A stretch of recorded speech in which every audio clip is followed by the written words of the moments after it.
There are just some people in life you'll never get along with. That's a lesson I've learned.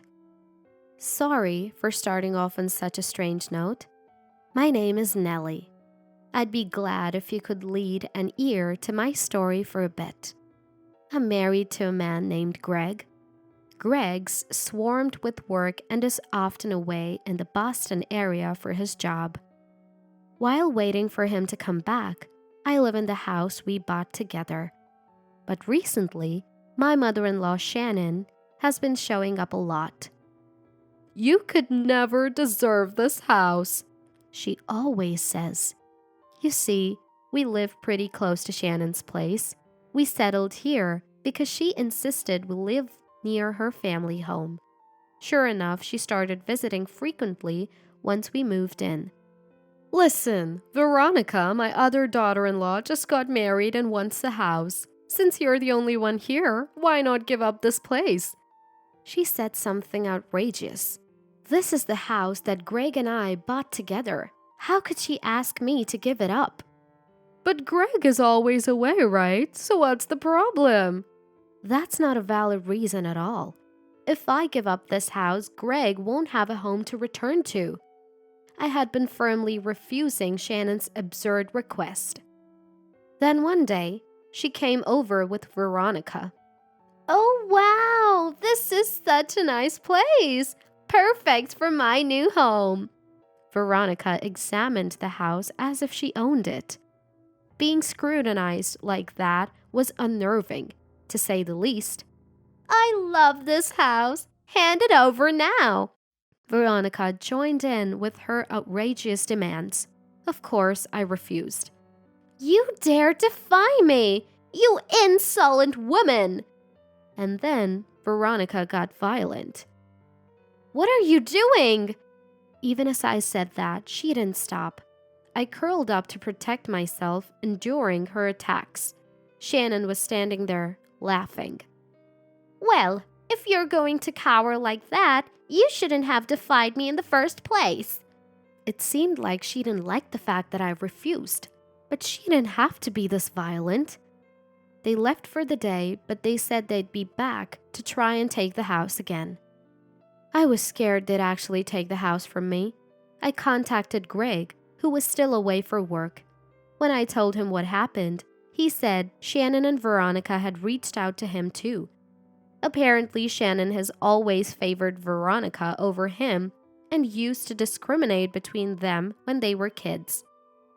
This time too, Veronica told Greg that she wanted a house and asked him to give it to her. Greg sounded really down. I tried my best to cheer him up. We couldn't talk much because he had work left. And then, the next day, Shannon and Veronica returned. "We're getting you to hand over the house today." This time, Shannon entered the house wielding an umbrella. It wasn't raining, so why an umbrella? Then suddenly she swung it at me, clearly threatening that if I didn't give up the house, she'd beat me with it. "All right, say you'll give us the house. Veronica will be the new owner." Veronica also had an umbrella and swung it towards me, along with Shannon. I've been hit by Veronica before, so I was genuinely scared she might actually hit me and raised my arms to protect myself. Both were swinging their umbrella so hard that the whooshing sound filled the air, causing me to flinch and cover my head with my arms. The scene was so terrifying, I couldn't move for a few minutes. "Stubborn, aren't you? Even after all this, you still won't give up the house," Shannon said, sounding exasperated, but I was too scared to even speak. Their attitudes were as if they'd done nothing wrong. It was infuriating. Eventually, Shannon and Veronica left for the day. But as they left, they threatened that the next time they really might hit me. Thinking that my life could actually be in danger, I was filled with dread. I immediately called Greg and told him about today's events. Greg was concerned for my well-being and suggested that we think seriously about our next steps. And then he made a proposal to change the situation. Feeling there was no other choice, I agreed to go along with Greg's plan. During the operation, I made sure to not be home when Shannon and Veronica would come.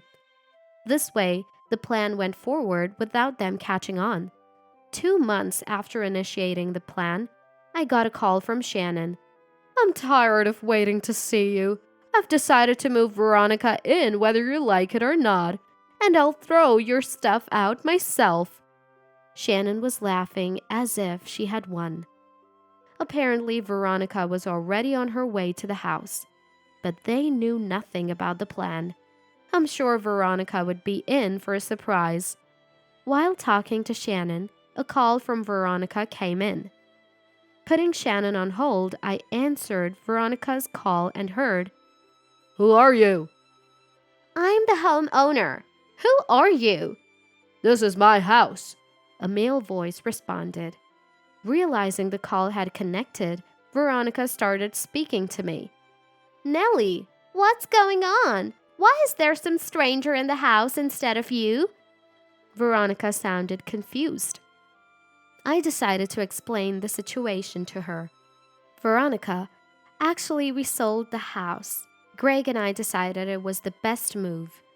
Hearing this, Veronica let out a loud, "What?" I wish she wouldn't yell. It's a disturbance to the new homeowner. "Why would you do that? I never heard about this." "Well, if we had told you, you would have stopped us, right?" I didn't say anything, so it was a strategy. Greg was also quite upset with Shannon and Veronica's actions. Most of what Greg owned had been taken by Veronica, and now they were trying to take the house too. This was the final straw.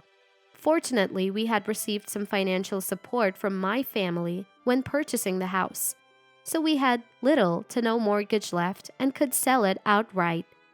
"This isn't funny. I really like this house. What am I supposed to do now?" Veronica was furious. Apparently, they'd already planned to live here, and she had even terminated the lease on the apartment she and her husband Ricky were living in. Now, they can't live in this house, and Veronica's faces homelessness. "Why not go back to your parents' house?" I asked, genuinely puzzled, and Veronica became enraged. "Ricky absolutely refuses to live with them." Shannon must really have it in for Ricky, judging by what's been said. Well, if someone is that obnoxious, it's no wonder they're disliked. Veronica wouldn't stop complaining about how she absolutely needs that house. But the house is already sold and the new owners have moved in. What does she expect us to do? Over the phone, I could hear a man's angry voice. Apparently, there's a bunch of stuff sprawled out near the entrance, and he's not too happy about it. At this point, I wouldn't blame him if he called the cops. "Hey, do something about this. You're the one who sold them the house, right?" Veronica, not wanting to be yelled at, tried to make me and the man talk over the phone. "Yes, I did sell them the house, but that doesn't mean we have anything to discuss. Even if we did, the contract has been finalized, so all I can say is, I'm sorry for any inconvenience my acquaintance has caused." I decide to decline Veronica's request. Then, Veronica starts yelling again. Causing a ruckus in front of the house is bothering not just the man, but all the neighbors too. Talking to Veronica is pointless. She just doesn't get it. I thought this was going nowhere and hung up on Veronica. Immediately, another call comes in. It's from Shannon, whom I had put on hold. "What on earth are you doing? Veronica is furious. Fix this!" I'm just dumbfounded by her blame shifting. Shannon is the one who tried to let Veronica move into our house without permission. But she acts like I'm the villain. If it weren't for these two making a scene, I would have continued to live in that house. "Where are you now? Just fix it!" Oh, I hadn't told her yet. I'm at Greg's new posting. What? I decided to move with Greg to his new location. Greg frequently gets transferred because of his work, and we thought it would be better to not settle down in one place. Luckily, we don't have kids, so we have the freedom to change our residence. But that didn't satisfy Shannon. "Come back right now. I need to give both of you a piece of my mind." Shannon sounded furious, but I'm the one who wants to be mad. If it weren't for Shannon's meddling, we wouldn't have had to give up the house. "Enough, Shannon. How much more inconvenience do you plan on causing people?" I figured it's safe to vent, given that I've moved and we're over the phone. "I wonder if you ever think about how much stress you've caused us. Don't bother us anymore." Hearing my resistance must have really infuriated Shannon. She was screaming so loudly over the phone, it was hard to understand what she was saying. It made me worry if she was taking her anger too far. "I can't believe this! How dare you talk back to me like that? Greg, you too! How dare you defy your older sister, even though you're just Veronica's little brother?" It seemed Shannon had traveled all the way to Boston suburbs just to take revenge on us. But she didn't know where we lived. "Hey, tell me where you live!" There's no way I'd comply with such a demand. I naturally refused. Then Shannon screamed again. It was almost funny. She was like a machine programmed to scream every time I defied her. "Enough is enough! I'm Greg's mother. Since when is it okay for a child and his wife to defy their parents?" She was pulling some pretty old-fashioned cards. I mean, there are countless ways to find out where someone lives. Given she hasn't thought to look it up, I doubt she'd ever manage to reach our home. "Give me your address! Neither of you is getting off easy!" "Wait, what?" Suddenly, Shannon's tone changed. I wondered what had happened when she started screaming. "This is all your fault!" Turns out, Veronica had been taken away by the police, aggressively demanding a man leave his home, and he finally had enough and called the police. Well, that figures. Unable to think rationally, believing that blackmail could solve her problems, she must have gotten it from her mother. Getting taken away by the police might cool her off a bit. "How dare you do this to my precious Veronica?" Once again, she's deflecting the blame. I mean, how can it be anyone's fault but Veronica's, who was causing a scene outside someone else's house? Just then, Greg got home from work. I informed him that I was on the phone with Shannon, and he took over the call. "Mom, I've lived my whole life in fear of you, but that's over now. I'm not listening to you anymore. If you come to our house uninvited, I'll call the police." It seems Greg has grown through this experience. To think he could say that much to Shannon, who had tormented him all this time. Greg gave the phone back to me, saying he had said all he needed to say. Shannon, on the other end, screamed again. She's clearly not used to getting pushed back. Doesn't she realize that doing awful things could result in some form of retaliation? "Shannon, just give it up.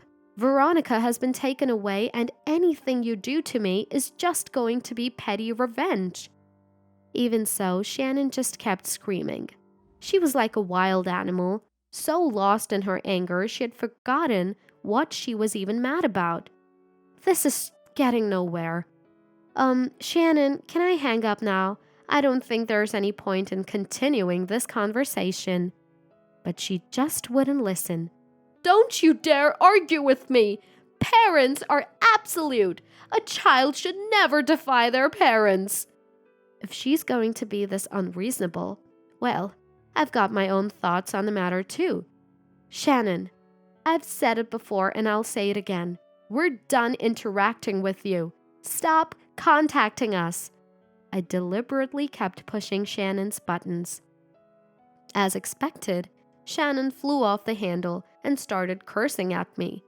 The things she said were so awful, they could break someone's spirit if taken to heart.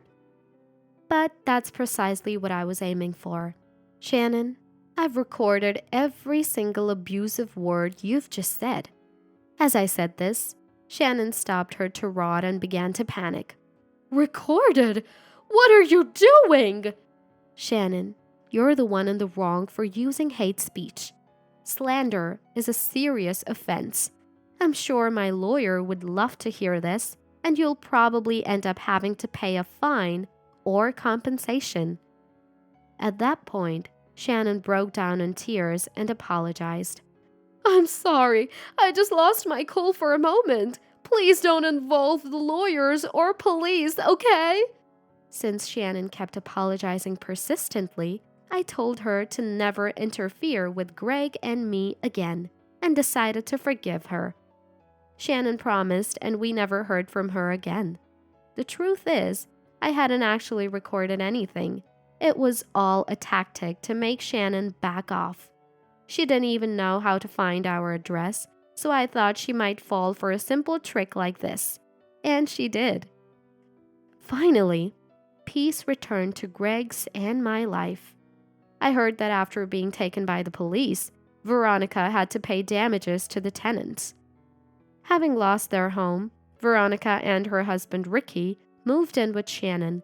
But within a few days, Ricky was talking about divorce, and it seemed Veronica was going to be divorced. To top it all off, Shannon had been hurling insults at Veronica's Ricky too. And I heard she also ended up having to pay damages for her insults.